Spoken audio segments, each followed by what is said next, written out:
ABC Listen. Podcasts, radio, news, music and more. In terms of being over-prepared, I had this conversation actually before in the hotel.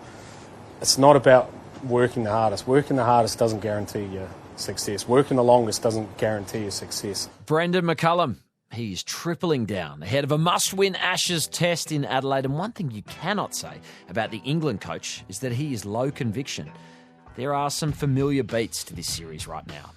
A coach under growing scrutiny, star players the source of derision, a team security guard clashing with a cameraman at the airport. Will Adelaide mark the end of Bazball or the reinvigoration of a waning cricket philosophy? I'm Patrick Stack. This is ABC Sport Daily.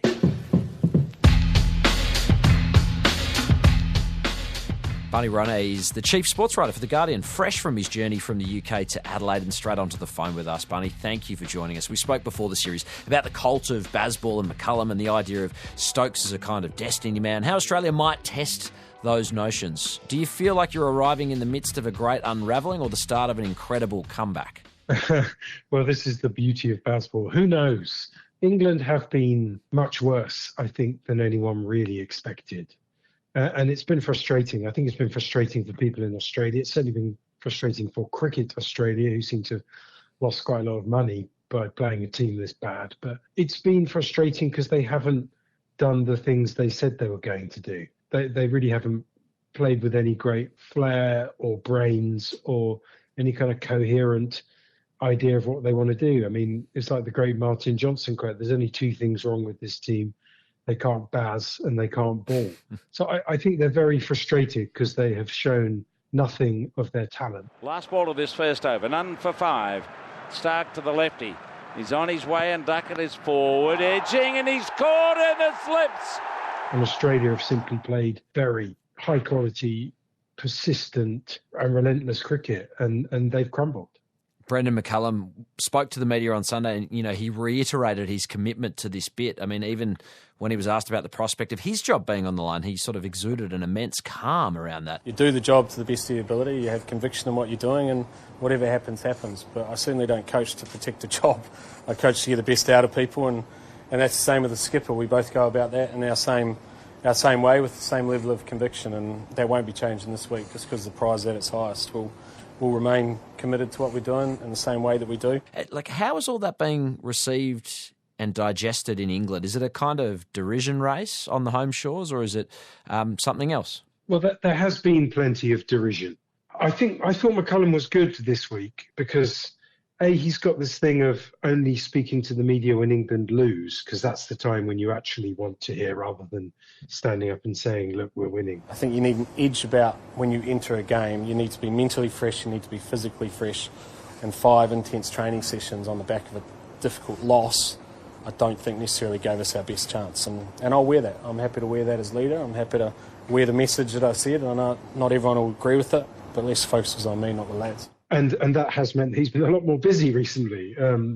Plenty to do there. But I don't really see what else he can do. They can't change now. This is their brand. They've talked about this constantly for years, that this is what they're going to do. And to try and change now would be kind of ridiculous. This is so powerfully them. It would be like trying to become, we're introducing new Coke. It would be really strange. We came here with high hopes and high expectations. We had a plan that we felt was going to be successful, or give ourselves the best chance of being successful.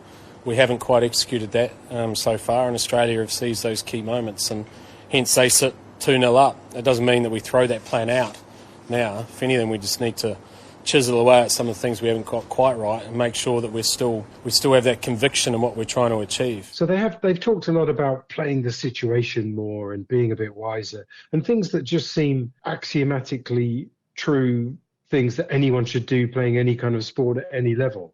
But it's almost like a revelation to this England team. Harry Brook today spoke a lot about playing the situation, which seems like first principles. Sometimes we've got to rein it in a little bit, learn when to absorb the pressure a little bit more, and then realise when the opportunity arises to put pressure back on them. I feel like I probably haven't done that as well as I usually do in this series so far. No reason behind that. I just I haven't identified them situations well enough. I feel that they are going to try a little more to recognise that they're playing a very, very good Australian team that just doesn't give you bad balls to hit. And I think that's almost been a shock to them. But they're going to keep going the same way. Series is not finished, and they have to go out in a blaze of glory, or they'll have betrayed the entire message that they've been sending the world of this is who we are. I quite enjoyed his breakdown of Australians and hostility, using his own wife as the reference point. There is hostility. My wife's Australian. I know the Australian people very well, and there is hostility early, but once you break that down, it's always good fun, and you end up getting respect. And I'm not sure if you saw over the weekend the English team security guard clashing with a Channel 7 cameraman at the airport. Out my face, mate. Out my face. Out my face. What are you doing, mate? You in my face, mate. That's what you're doing. In my face. In my face. Don't be clever, mate. And this is something of a rite of passage for touring teams in Australia. I remember Kevin Peterson in a similar scenario. Virat Kohli actually had words with a journalist last summer. And McCullum sort of, addressed that hostility more broadly from the hosts. Are they sort of falling into a classic Australian media trap here, Barney? I think something like this was always going to happen. I mean, this is weirdly, perhaps not weirdly, probably the most unpopular England team I can remember coming to Australia. The most, not necessarily unpopular, but infuriating. The way England talk, the way they act, it's so infuriating to Australia's notions of what cricket is and what sport is. Something that's really quite important to the kind of national sense of itself, and also in the way Australia distances itself from Britain. We're going to do this thing so well. We're going to be so disciplined. We're going to, we are tough. We are Australia. We are of the land. And then you get this bunch of guys coming over acting as though it's all kind of a bit of a laugh. We're going to reinvent it and show you how to do this thing. And it's absolutely maddening.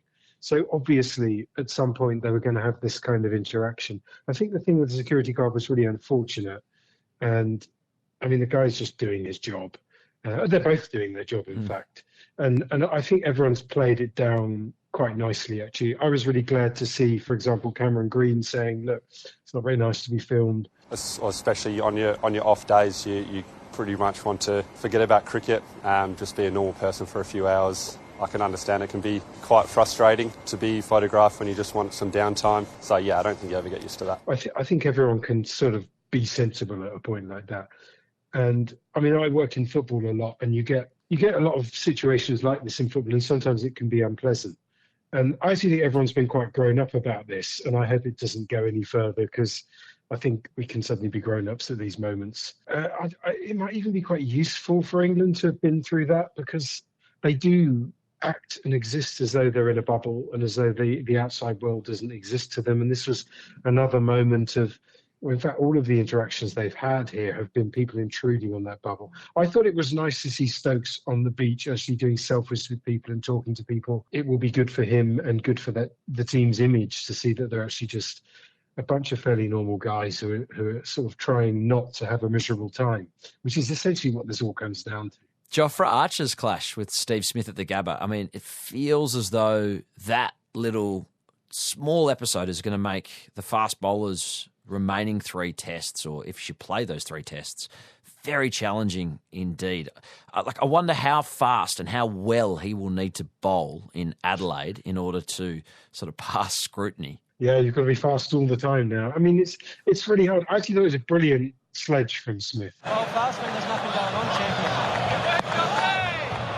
It was like, whoa, that's actually very good. But I feel sorry for Jofra, because I really don't think he's the problem in this team. This guy has been bowling 4 over spells for the last 6 years because he is injured constantly. He's not supposed to be doing the donkey work. He's been England's only consistently good bowler so far. And he's having to fill in a lot of overs. And, what he does is all rhythm and whiplash. He's a sprint athlete. He's not a kind of a stamina guy. And he should be bowling 4 to 6 overs of pure heat when he's really needed. But he hasn't been able to do that. You can't bowl 150 miles an hour all the time. Well, certainly he can't, not with his method. It's got nothing to do with heart and desire and all those kind of things. That's just the way he is and the way he's built. But everybody's wanted to see him and Smith. I mean, Smith has a great record against Jofra, despite the fact that he basically made Jofra by being clonked on the head by him in 2019. That was Jofra's big introduction to Test cricket. Oh, there you go. For once, a little bit of a blow and a pain, and he looks uncomfortable. I really hope he does play in Adelaide, because I think it has been a bouncy pitch at times and could really suit him. He won't be fazed by it. I mean, the thing about Jofra is he's actually a really nice guy. And if anything, he's kind of a little bit away with the fairies sometimes. So he's also a big Steve Smith fan. Like, Jofra loves cricket and he loves great cricketers. But it was a superb sledge. You have to give Steve Smith that. If this is the conclusion of Bazball, if we are in the sort of final act or final throes of this thing, I wonder if the sense from the United Kingdom is this thing has been a net positive or not, and what comes next. How do you see that picture at this point, Barney? Well, yeah, I think one of the reasons Bazball has been so annoying for Australians is because they talk about saving the game. And cricket doesn't need saving in Australia. It's the summer sport, and it's very popular and people play. But if the brief was to make it more interesting and to win a few more games, then even if they lose 5-0 here, they've still achieved that to some degree. English people tend to get hugely carried away with a little bit of success. Like, English success is the greatest success. So if you're going to be good, you're going to be so good that the world will lie down in front of you. And we've seen that with the football team. And I think it's a little bit the same with this team. People imagine that because Harry Brooks is a very talented player, he must be a great already. And why isn't he just smashing Australia's extremely good bowling attack around on its home pitches? And that just doesn't happen. Boland comes in and he's forward to this edging and he's gone. He's out for a duck. He's out for a duck. He got an outside edge and it's gone into the slip cordon. And he's on his way for a third ball duck. I think that if they continue to fall apart like this, that it will be the end of the kind of McCullum era. Not so much Stokes. He's got 2 more years of his contract and he wants to carry on. But I really think McCullum might lose his job because the preparation just hasn't been very good. And that's on him. But people will look back on it as a lot of fun. You have to remember how terrible this team was under the previous captain, how depressing it was, how they just looked so miserable. And you did feel, does anyone really want to play this game? It has been different. It's been this kind of outrageous entertainment product that has annoyed and delighted people. There's been so much noise around this series, which has still only been 5.5 days, but feels like it's been going on for 3 years. And that's quite an achievement. But I think there'll have to be another way. Unless you're playing on very flat pitches against second-rate international teams, it's just so brittle, and it really has been exposed here, which is a cue for England to suddenly come storming back and take this to the final test. But I think we'd all probably take that. The enjoyment and annoyance continues on Wednesday. Barney will be front and centre catching it all. Thanks so much for your time, Barney. Appreciate it. Cheers, thanks. Headlines. The Hurricanes are still celebrating after claiming a maiden WBBL title, which means Tassie currently holds the Big Bash titles in the women's and men's. Hobart cruising to an 8-wicket win in the final against Perth at Bellerive Oval. Lizelle Lee was the star. She scored 77 from 44 deliveries. Out in anticipation here. 1 needed for victory. Devine into Carey. Hits the 20 offside. And there it is. A decade in the making. The Hobart Hurricanes are the WBBL champions for the first time in 2025. Elise Villani, a veteran Australian international, announced her retirement in the wake of the victory.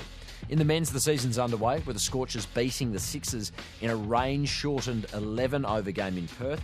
Big-name Sydney recruit, Pakistani Babar Azam, made just 2 runs. It was Scorcher Cooper Connolly who fired with 59 from 31 as the home side reeled in a target of 114 with 5 wickets and 5 balls to spare. One of the biggest stars in the world of sport, NFL gun Patrick Mahomes, has torn his ACL. The Kansas City Chiefs quarterback hurt his knee in the team's 16-13 loss to the LA Chargers. The perennial Super Bowl contenders look nowhere right now. They have 6 wins and 8 losses for the season, they cannot make it into the post-season. I'm Patrick Stack. This is ABC Sport Daily, produced by Poppy Penny. Thanks to the ECB and Channel 7 for the extra audio used in this episode. Discover more great ABC podcasts, live radio and exclusives on the ABC Listen app.